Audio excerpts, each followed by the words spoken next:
अब किसी को पूजन करते समय किसी के पास में पानी था, किसी के पास में फूल था, किसी के पास में जल था, किसी के पास में दूध था, किसी के पास में दही था, किसी के पास में केवल 11 चावल के दाने थे, किसी के पास कनेर का फूल था, किसी के पास समी का पत्ता था, किसी के पास बेलपत्री थी। अब एक साथ जब इतने करोड़ों लोग पूजन कर रहे थे और मान लो तुम्हारे पास चढ़ाने के लिए बेलपत्री नहीं थी, मान लो तुम्हारे पास चढ़ाने के लिए फूल कम पड़ गए थे, मान लो तुम्हारे पास में कोई वस्तु कम पड़ गई थी, मान लो तुम्हारे पास में कोई वस्तु कम पड़ गई थी, कोई फूल कम पड़ गए थे, कोई सामग्री कम पड़ गई थी, तो भी टेंशन लेने की जरूरत नहीं है। तुमने भाव से पार्थिव शिवलिंग बनाया,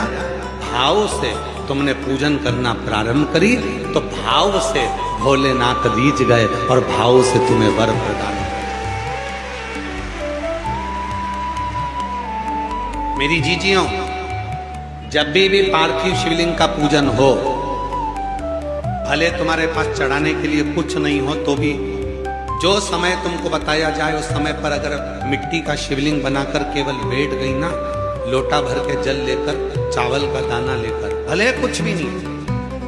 और टीवी पर आप देख रही हो, मोबाइल पर आप देख रही हो, पंडित जी कह रहे हैं ये चढ़ाओ, नहीं है चावल उठाकर चढ़ा दो, पंडित जी ने कहा ये चढ़ाओ, नहीं है चावल उठाकर चढ़ा दो, पंडित जी ने कहा ये चढ़ाओ, चावल उठाकर चढ़ा दो। और जब अभिषेक हो उस समय पर लोटे में जो जल है धीरे धीरे धीरे धीरे बाबा को चढ़ा दो। ये मत सोचना कि मेरे पास ये वस्तु नहीं है, मेरे पास ये सामान नहीं है, मैं दिया लगाना भूल गई, मैं दीपक लगाना भूल गई, मैं धूप बत्ती जलाना भूल गई, मैं ये सामान भूल गई, मैं ये कार्य भूल गई। ना ना ना, ये कभी मत सोचो। तुम तो बस केवल अगर कुछ भी नहीं है तो चावल का दाना, बेलपत्र, कनेर का फूल लेकर, जल लेकर भी बैठ गई। और हमारे घर में अगर पार्थिव लिंग बना है तो उसका फल तो मेरा भोलेनाथ देता ही देता।